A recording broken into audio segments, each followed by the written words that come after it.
Good afternoon, everyone, and welcome to the Early Edge on CBS Sports Network. And of course, we are brought to you by BetMGM, the sports book born in Vegas. We have a great show for you today. We're going to be talking a lot of NFL draft, but no worries. We're going to touch on the NBA playoffs as well. We got a lot to cover. So we got to bring in the stars of the show. Let's do it right here, right now. Let's bring in studio, ladies and gentlemen, we've got Mike Renner. We've got Dave Richard. I'm waiting for them to come in. I assume they're coming in anytime now. No, we don't have them. I'm unsure. There we go. Okay. We've got Mike Renner.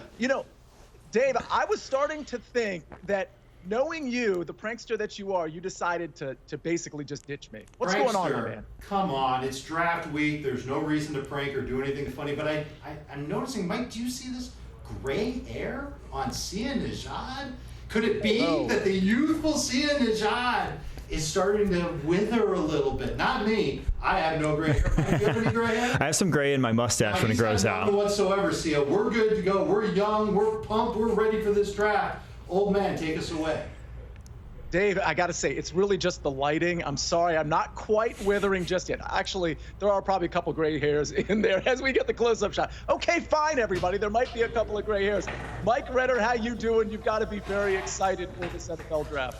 I'm doing great. I am pumped. I think this draft, more so than any in recent memory, is a crapshoot. No one knows. After about pick 3, no one knows what's going to happen. And I think the ranges that you could see certain players go is all the way. There are players that could go top 10, could fall all the way out of the first round. It's so rare to be talking about that this, 2 days before usually we have a firm handle on draft ranges. That's not the case this year. Well, I'll tell you what, Mike, we do have a firm handle on who's actually getting drafted first. It does look like the sports books have told us, if not everybody else, that Cam Ward is going first overall. I mean, obviously, we see the odds here, minus 10,000 to be the first overall pick. In fact, I think we kind of know who the top 3 picks once we get to New England for. I think it's anybody's guess, and we'll get to all of that in a second. But, Mike, I do want to ask you, do you have any take on just Cam Ward in general, whether that be his fit on the Tennessee Titans or just Cam Ward as a number 1 draft pick in this year's NFL draft? I do think he's an exceptional prospect. The guy has tools for days. I've been saying it ever since the season ended. I said, this guy's the number 1 overall pick. He just has that kind of profile. Now, for that offense specifically, though, I'm not sure I like the fit if it's just plug him into what they were doing last year. Right? He is not a quick passer. He is not the guy who's just going to dink and dunk you down the football field. He's an explosive passer. He's a guy who can create big plays on his own, and they don't necessarily have big play wide receivers there in Tennessee outside of Calvin Ridley. So I do think there's adjustments that need to be made here from Brian Callahan. There's adjustments that need to be made in terms of talent. After they pick Cam Ward, that top of the second round pick looks like it's a prime spot to get a wide receiver. So there's things that need to be changed, but Cam Ward's the type of talent that you'd rather adjust your offense around than try to shoehorn into your offense. Completely agree. I think they will absolutely try and change their offense, add some air raid elements that Cam Ward's been used to. But I also wonder if the Titans kind of had to hold their quarterbacks back last year. Remember, it was Will Levis, it was Mason Rudolph. These were not guys that the Titans coaching staff could trust to the level that I think they will trust Cam Ward. His processing is second to none in this draft class. I think he's going to be a very, very good quarterback for a long time. Tennessee's doing the right thing by taking him. I will say this. I understand that Cam Ward is the number 1 pick, and very, very much deservedly so.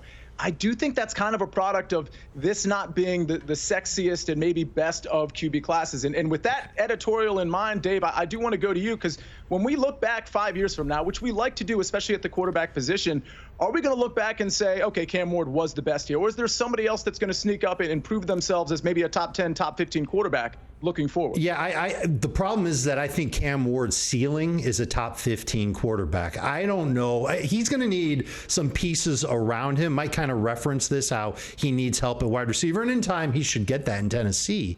But I think he's going to need some help to really be like, even in the same conversation as like Justin Herbert is in the AFC right now, where it's clear that Herbert's a great quarterback, but he's not quite at that top echelon with the Mahomes and Lamars and Josh Allens of the world. And I think that's like the ceiling for Cam Ward. I think the ceiling for every other quarterback in this draft is even lower than that.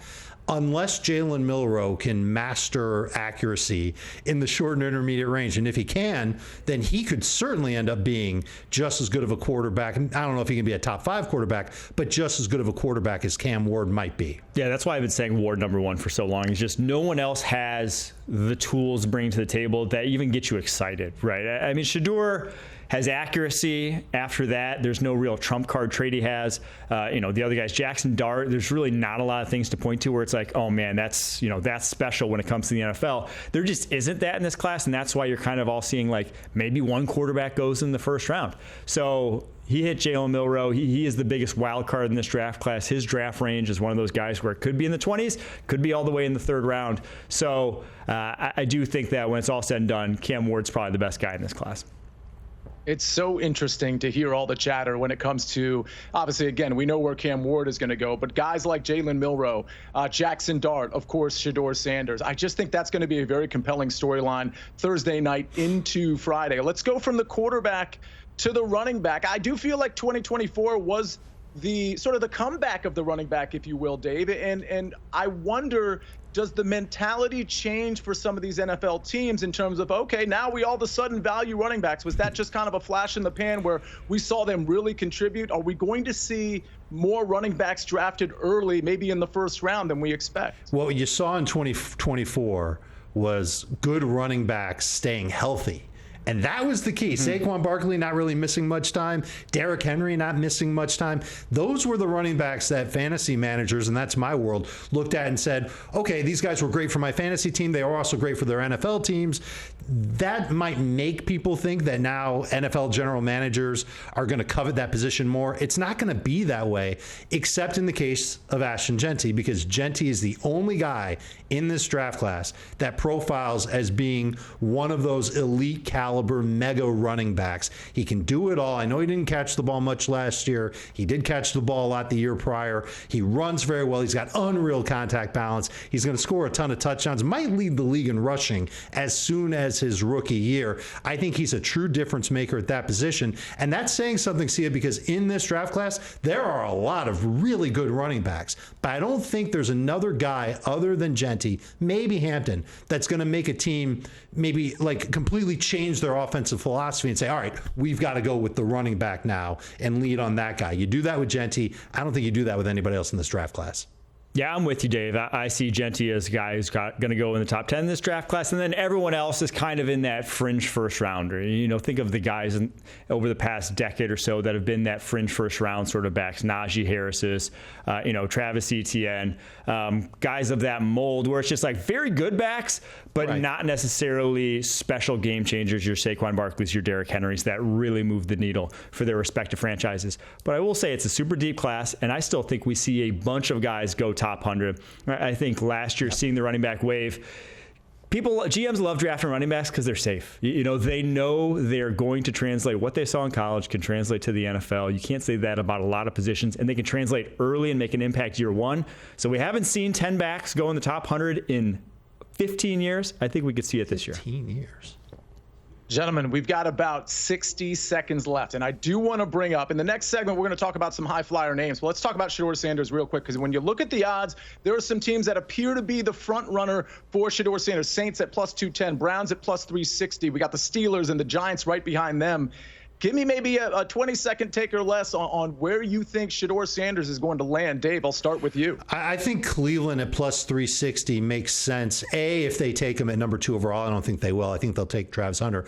But they are one of the few teams in this draft that have a lot of capital, and they can make a move with their early round 2 pick to jump back into round 1. And there are a couple of NFC South teams, Atlanta, Tampa. They don't have a lot of draft capital this year, Sia. So they might be interested in moving down, collecting some extra draft picks, and then Cleveland jumps back into round 1. They get Shedeur Sanders. They get the 5-year contract that comes along with that, and Sanders pairs up with Travis Hunter again. I like Cleveland as well because of that Hunter connection. Whoever drafts Travis Hunter, if you can get his collegiate quarterback to keep throwing him the football, I like that. And also, if you're Cleveland, smaller market, not talked about a lot, you get that duo, you're going to be headlining a lot of ESPN segments and CBS segments here. Gosh, I totally agree with that. I think that is a really, really cool storyline, and I'm actually rooting for it now. I am only now being apprised of that possibility. So, Dave, Mike, really appreciate that. If you don't mind, Dave and Mike, how about you stick around? Because, again, we've got more names to talk about. We got Ibuka, we got Tyler Warren, Jackson Dart, Tet McMillan, a lot of over-unders from a betting standpoint to consider. We're going to do it right here next on The Early Edge.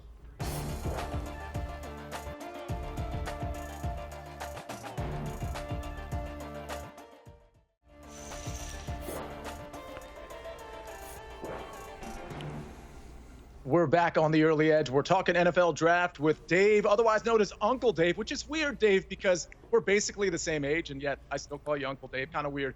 Mike Renner is joining us as well. Let's talk about, we've got a lot of receivers, a lot of pass catchers. Dave, this is kind of your wheelhouse because we're kind of talking guys that might impact fantasy football next year. Sure. Let's start with Emeka Ibuka. When we look at his betting line in terms of draft position, Dave, I'll start with you. It's 28.5. The over is plus 130. The under, pretty juicy, but I still kind of like it at minus 160. What do you? I like the over. I think getting plus 130 on Ibuka, who, let's face it, he's probably the safest receiver prospect in the draft class. He's just not sexy. You watch him play, and he shows some speed in flashes. It's not consistent. His route running is great. He will adapt to the NFL game very quickly, but he might do it as a slot receiver, and he might do it for 10 years. That's solid. That's really, really good, but I don't know if that's something that an NFL team is going to prioritize, especially in a year where there's limited options on the offensive line, little bit limited options as far as pass rush goes. It's deep at defensive tackle, but to get the quality, you're going to have to spend a pick in the first round. And so Ibuka is somebody that I look at maybe a late first round pick. This is right around where I think he'll go. It also wouldn't surprise me if he goes in the mid 30s. So I'm going to take the over on that. And at plus 130, I like the odds. I kind of like the under on this one. It's not great odds, but I think just given his profile, given what kind of draft class this is, I see him going earlier than this. I think, 18 to Seattle is not too high, 20 to Denver, 21 to Pittsburgh, all likely landing spots, or even 28 to Detroit, which is right before this if their trade rumors for Jameson Williams are true, because he is the best character in this receiver class. He is the highest floor, and it's a draft where there's not a lot of swings of the fences. There's not a lot of guys who have high-end potential. Why not just take a nice double? Why not just take a guy who you know is going to be a great slot receiver, great locker room presence, NFL ready? I think a lot of well-run franchises are just going to say, that's a guy I want in my receiver room. I think another guy who fits that bill is probably Tyler Warren. I just think the publicity that he's been getting, I shouldn't say publicity, but just I've heard so many things, and I think a lot of it is positive in pushing his draft position now. We've got an over-under now at BetMGM of 10.5. Mike, I'm going to start with you on this one. The over 10.5 is plus 130. The under, basically similar odds as Ibuka, is minus 165. Where do you stand on this one? I think it's going under, but I don't really love the value. I probably get better value on Colson Loveland, who I think both go very highly. I think they're both off the board by pick 15. I think these tight ends, again, when you're looking and evaluating this draft class and just position by position, they are special for their respective positions. Not every year has a tight end the caliber of these guys, and Tyler Warren specifically, with his versatility and ability to wear a bunch of different hats, to throw, to run it out of the backfield. I think teams like the Jets at 7, the Saints at 9, and the Bears at 10 are all going to be vying for this guy. Would surprise me if he slips anywhere past the Bears. I agree. And you asked earlier about difference makers at running back, Sia. I remember all the way back to last year's draft when Brock Bowers was taken. And I think a lot of teams that passed on Brock Bowers or passed on the opportunity to trade ahead of the Raiders and take Brock Bowers are lamenting it. And now here's an opportunity to get somebody who's not quite the same as Brock Bowers, but certainly just as physical. The difference this year compared to last year is that Colson Loveland might be higher on some teams' draft boards than Tyler Warren. It's not a slam dunk that Warren is the consensus number 1 tight end in this draft class. So there's a chance that one of those teams that Mike just mentioned likes Loveland more than Warren. It really just depends on the type of offense you run and what you want your tight end to do in that offense. If you want your tight end to be more of a receiver than a blocker, then Loveland might be your guy. So I'll take the over on this. It's at plus 130. I prefer the over on Ibuka than I do to Warren, but I do think that there's a little bit of value there. All right, let's move to quarterback. Let's go to Jackson Dart, who we haven't talked a lot about yet. His over-under is 24.5. The over is plus 120. I got to say, that's kind of where I lean. The under minus 150, maybe the third, maybe the fourth, maybe the second quarterback drafted. I don't know, but I like this over on 24.5. Mike Renner, what say you? Yeah, I'm going over here as well, especially if they're giving you plus 120 to take it. There's one team that would take him under, right? I think it's the Pittsburgh Steelers is the only one who'd be willing to pull the trigger on him. And, they just might not have that high a grade on. We just don't know what their thoughts are. They might even go, sure, Sanders, or look elsewhere later in the draft. So when it's just one team and pretty much everyone else would be behind this number, I like going over. Might I play devil's advocate for a second, gentlemen? It was about this time last year when we weren't sure where Bo Nix or Michael Penix would go in the NFL draft. I remember some scouts telling me that Michael Penix was no better than a third-round pick. That just didn't sound right at the time. And now look at where they went. There is such a push for quarterback help in this league. There are a lot of teams that need it. Look around this league. There's like 5 teams. Pittsburgh's starting quarterback right now is Mason Rudolph. They're picking 21st. If Ward's gone at 1 and Shedeur Sanders goes before they pick, this might be the quarterback that they settle on, and they might be forced into taking him at 21st. I see this number at plus 120 and I see 24.5, and the knee-jerk reaction is to take the over, and that's how we all feel. And it makes me nervous, and Sia, you know this from all the stuff we've done on Early Edge, that it feels like a trap. And they want you to take the plus 120. So I'm steering clear of this. I don't want to take Jackson Dart either way. I like Dart as a prospect, but even I would rather take the over if I had to, but it just seems like something that the odds makers want you to do. I don't want to do that. I don't want to fall into their trap. Dave, all I heard was you sully the good name of Mason Rudolph, and I don't appreciate it. Let's move on. I'm going to give you a chance to redeem yourself, Dave. Tet McMillan, first wide receiver drafted. It's minus 175. Super juicy. Does feel like maybe the number 1 wide receiver prospect. Are you touching this one? No, I don't bet anything with juice this high. It just doesn't make sense for me to, unless it's like if Cam Ward's odds were to drop to 175, sure, I'll take that, but they're not dropping for no reason if they ever were. This isn't worth it for Tet McMillan, and I've even seen it at minus 145. I don't even think that that's necessarily worth it, but I don't know which wide receiver would go ahead of him. You can make the case for Ibuka because he's a high floor receiver, like Mike said. You can make the case for Matthew Golden because he's got speed on his side, seems to be an emerging player, but Tet McMillan's an emerging player too. Will he be the first wide receiver off the board, not including Travis Hunter? Yeah, I think it probably will happen, but I'd rather take it. If I'm going to take it at all, let's get that juice down a little bit. Let's only fill the glass half full. If you can get it at minus 130, I would take it.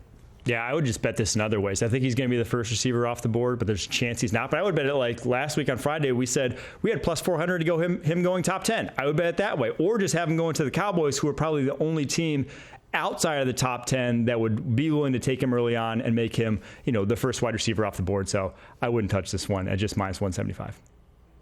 All right, Mike Renner, Dave Richard, look for their stuff all over CBS Sports and SportsLine. Really appreciate the time, fellas. But coming up next, we've got another crop of just amazing draft experts. We're going to JLC, otherwise known as Jason La Canfora. We're going to RJ White, and we're going to Emory Hunt. It's all your draft questions answered right here on the Early Edge.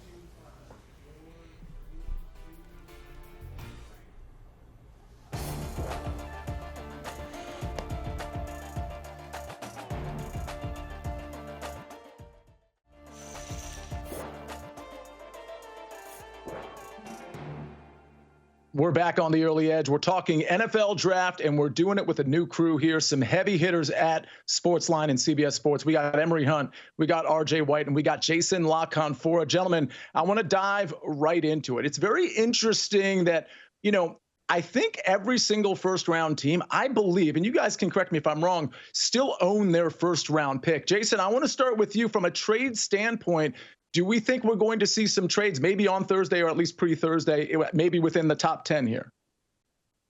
I'm pretty skeptical at this point. I mean, usually at this stage of my reporting, there's some trades that are already done that you can't really report on, but if certain players are on the board, that's what teams, have already prearranged to swap. Usually there's a lot more chatter about the top 10. Usually there's a lot more consensus about what the top 10 is and who the true real blue chip players are. And therefore, there's more inherent demand for them.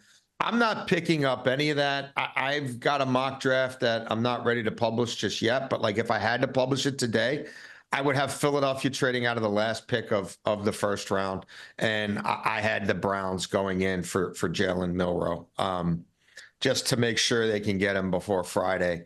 So I don't know, guys. Usually I'm leaning like trade heavy, and I'm just not picking up much of that at all. It's still a little early, but I'm not anticipating a ton of action. Emory, I know that you think there's at least a spot inside the top 10 where there could be a trade. Not that you're calling it necessarily, but talk to us about that. I feel like Jacksonville at 5 gets a little spicy, whether they stay in pick or trade down to acquire more assets, or they have a team in mind, or there's a team in mind that can see what happens at 3 and says, okay, let's go up and get something that can help our football team out right now. I feel like Jacksonville is in business here at pick number 5. So I like that as a potential trade spot within the top 10. I agree. I kind of think they trade down there. That's just my opinion. RJ White, what's your opinion? Any action inside the top 10 on Thursday? Yeah, I'm kind of in the Jason boat. Like, I don't know in this class that it makes a lot of sense to spend extra capital to get up into the top 10. I think it's kind of a wash once you get past those few blue chippers at the very top. Maybe a team will give up enough to get up for Hunter or Carter. I'm not sure. I mean, I could see the Colts jumping into the top 10 for Warren. Wouldn't shock me if like Miami did it for Kelvin Banks if they don't think he's going to be there at 13. But for the most part, I think teams are just going to hang tight. I did see at one point, one of the books put up how many trades will there be in the first round. And we're used to these drafts where you get 5, 6, 7 trades. Their number was 3.5 and leaned to the under. I haven't seen that number. I think it got hammered pretty much and got taken down pretty quickly. I haven't seen it up since then, but I don't think that people are expecting a lot of action in terms of trading in this draft. RJ, I'm going to stick with you to start on this next one because earlier in the show, we did talk about Jackson Dart. We looked at an over-under for him. I believe it was around 28.5. But I think what's so interesting about Jackson Dart and really Shedeur Sanders is that we could have Jackson Dart jump Shedeur Sanders. He's plus 200 to be the second QB drafted. We know Cam Ward is going 1. Any value you think, RJ, on Jackson Dart being that second overall pick, or excuse me, second quarterback picked at plus 200? Not good enough for me. I think he's overvalued to go in round 1 in general. We saw when the draft position odds opened up, his number was 24.5. It was severely juiced to the under. And ever since then, the last few weeks, it's been trending to the over. Getting into this week, the odds were down to around plus 120 to the under this or to the over. Now it's up to 165. So like just today, like it's been moving pretty steadily. I think it's going to take a team trading up to get him into that under because I don't think the Steelers are going to do it. I know Jason has a team that he likes. Maybe they'll trade back into the first round to do it, or maybe they'll take him higher than I think. But I just don't think he's going to be the second quarterback drafted, nor do I think he's going to go under his draft position at this point. All right, professional transition. Jason, who is that team you like? Do you think Jackson Dart might be the second quarterback drafted at plus 200? Look, we did an early edge draft show last week. We gave out a lot of props. If you had asked me this then, I would have said I still don't have a spot for him in the first round. I think maybe somebody trades for him at the back end of the first round, but I can't find a team.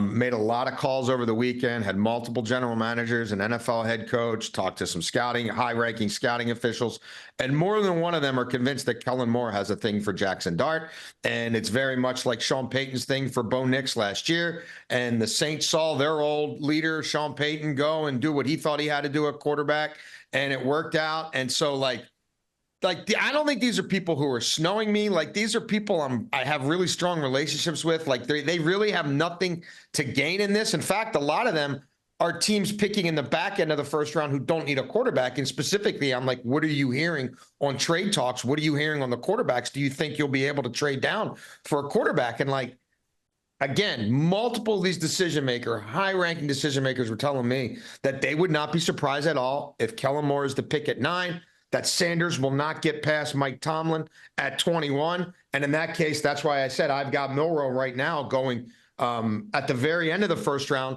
because multiple GMs are convinced that it would be anything but shocking to them if four went in the first 30 or 32 picks. Emory, that would shock me. Are we expecting Shedeur or Jalen Milroe to go ahead of Jackson Dart? Do you like that Jackson Dart number? I mean, listen, if it was strictly about football, then Shedeur will go second or even 1 in some cases. But we know teams love to focus on football that doesn't happen between February and now. So it wouldn't surprise me to see Dart go high, even though the football, the tape, logic, everything tells you that he's probably a QB5 in this class. But hey, you know what I'm saying? Things happen on draft day. I wouldn't do it. I feel bad for guys like Dart because he didn't ask to be put into this situation. And now when he gets drafted high, teams will put this this undue pressure on him to be the franchise savior. And we saw that play out in 2022 with Kenny Pickett. So I would say no, I don't think it'll happen. All right. I'm going to stick with you, Emory, here. I want to go to, I know we had Dave Richard on earlier. We're talking fantasy football a lot with him. We got Ashton Jeanty. I am curious to see, Emory, where you think he's going to go. When we look at the odds, 5th overall, which we talked about a little bit in terms of, Jacksonville, and we'll talk about that in a second. But 5th overall's what, plus 120, 6th overall, minus 120. Where do you think Ashton Jeanty goes? I hate to pour water. Maybe I'm too logical for this whole thing, right? Because if you look at running backs taken in the top 10, Bijan Robinson, let's throw Jahmyr Gibbs in there. So Bijan Robinson, Jahmyr Gibbs, Ezekiel Elliott, Leonard Fournette, Christian McCaffrey. Are you taking Bijan Robinson? Are you taking Ashton Jeanty over those guys as prospects? No. And so I feel like 10 would be a good spot for him. That's about reasonable in this particular draft class. I don't believe there's that much separation between him and Omari and Hampton. This feels a lot like the Trent Richardson type of hype that we're getting with Ashton Jeanty. Some people are saying he's, going to rush for 2,000 yards as a rookie, or he's going to lead the league in rushing as a rookie. We don't even know how fast he is. And so that's the thing is when we are talking about these backs, let's have some perspective. And we are getting to the area where people are one-upping one another, trying to have the best take of them all. But man, this is a good running back and a good back in a good deep class. I think pick 10 is where that sweet spot is. If you want to go earlier, maybe pick 9. But man, we're talking about now he went from pick 15 to pick number 1 in a matter of months without football being played. RJ, your thoughts? Yeah, the interesting thing on him is that, Jason's been in this boat too, I'm sure, but I like Jeanty to go number 5 overall. Those odds have plummeted over the last week plus. Gave that out in my long shots article and on the SportsLine Discord last week at plus 700. Now he's the favorite at some spots to go number 5 overall. So I think that's probably where he's going to land unless another team wants to trade up for him. I do agree when you compare to those prospects, he might not really make sense that high, but I don't think this is a very good class at the top. So you get guys like him that can be strong, high ceiling type of guys get pushed up. And people saw what happened with Saquon Barkley and how you can win around a running back last year. So I think that he's going to go up. I think if I'm going to play him, it's probably so you can find like plus 150, plus 160 to be just a top 5 pick, not specifically the number 5 pick at some books.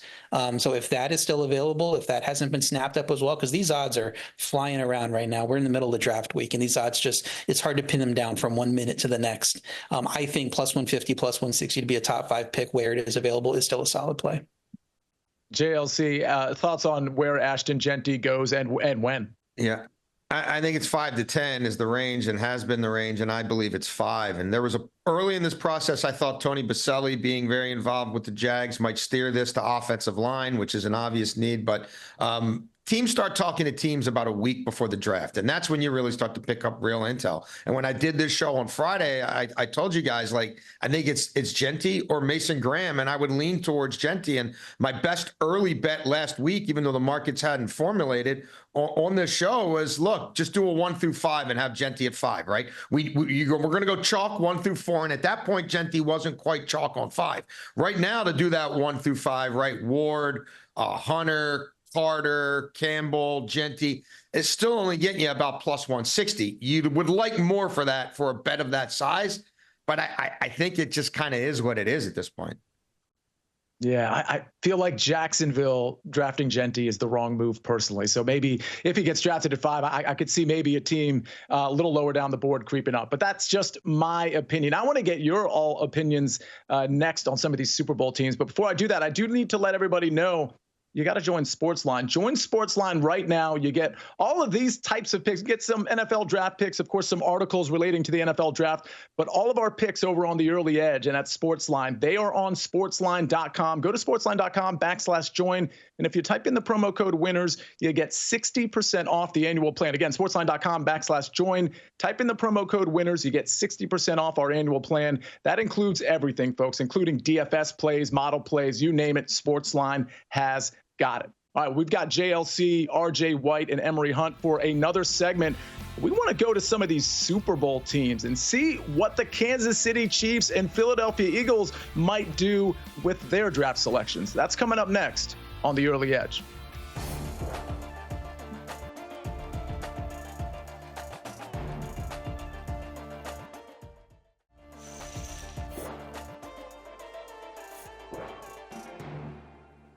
We're back on the early edge. And again, I'm joined by Emory Hunt, Jason Canfora, and RJ White.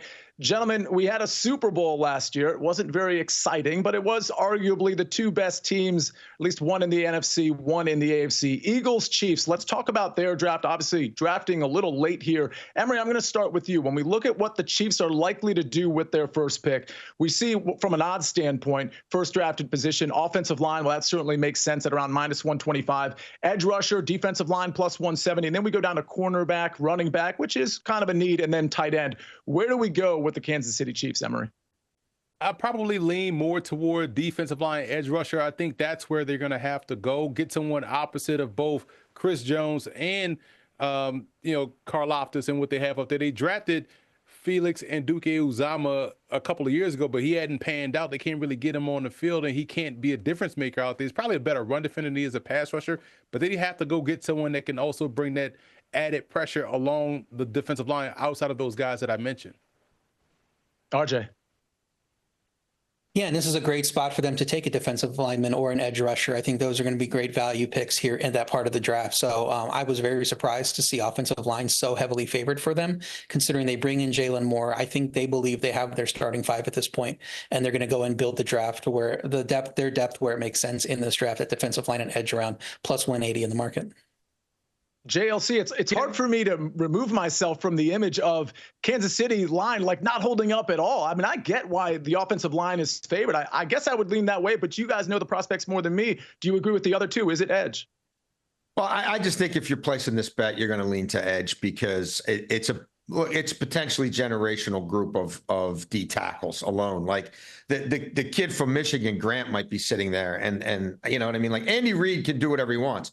To what the guys were saying, I don't love their O-line. I think they're comfortable with it. I think they've adjusted to the point where they don't need to force it. There could be an offensive lineman value play, maybe even a kid coming off an injury, who they decide that they can, basically redshirt or take a gamble on. But if they stay there, and if the board falls the way a lot of us expect it to fall, I think Andy Reid's going to say, I've got a potential replacement for Chris Jones down the line. I've got a versatile D-tackle candidate. A lot of these kids also, you can get creative, move them to the edge in a 5-2. I think there's going to be a body type and an athlete there that he feels like he needs to get Steve Spagnuolo to try to keep that defense where it's been. All right, let's talk about the Eagles' first drafted position. JLC, I'm going to start with you here. Defensive end is the leader in the clubhouse at +100. Then we go to offensive line at +375, safety at +500. And then we go tight end, cornerback. JLC, I'm a Commanders fan. I want them to screw this up. Regardless, where do they go? Look, there's a part of me that even thinks they trade out of this pick entirely, and maybe where they're picking at the end of the second round, there's a linebacker or a safety, one of these hybrid defenders that they just want to keep collecting. Guys who make them better against the pass. Whatever you want to call them, slot defender, hybrid linebacker, part-time free safety, part-time box safety. They know what works for them. And now that they've got the coordinator there in Fangio, who they're finally comfortable with because they've been kind of going through some dudes, like, something like that seems a little bit out of the blue. And even if they stay with this pick, I could still see them taking a shot on somebody to defend the ball in flight, whether that's a linebacker, whether that's what we would call a safety. Maybe for them, he's not a safety, or a corner. All right, RJ, what are your thoughts here? Yeah, I'm kind of in the same boat. I think it's going to be DL edge, but I don't think there's value to play it at plus 100, which is around what it is in the market. If I was going to make a play, it would be a small sprinkle on safety, which you can get up to plus 700 in the market. It does fit a need, I think. It could happen with a small trade up to get even one of the two best safeties in this draft, which we know Howie Roseman is not shy about doing. Or like JLC said, trade down, and then there's a guy that makes sense in wherever they trade down to. Or maybe they get lucky like they have in the past with some of the prospects that seem perfect for them falling into their laps. Maybe one of these two safeties does that at 32. So it seems to me like that's the value play. I think there's a better percentage chance of that happening than the market is letting on right now. I do think it will be a DL or edge, but I wouldn't bet it. Emory, you're looking on the other side of the ball, right?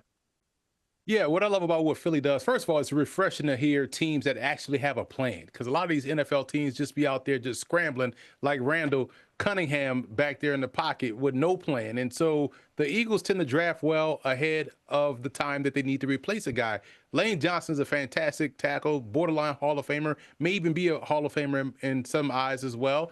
But he's getting long in the tooth, right? So why not go and get someone? And to JLC's point, you might could take a chance on the guy you're going to have to redshirt. We're both talking about Josh Simmons out there at Ohio State. If he's still there, I think this would be a classic Eagles move. One everybody will say, how did this guy last at pick 32? And the Eagles make another great pick and tip your cap to Howie Roseman for having a plan when everyone else clearly doesn't.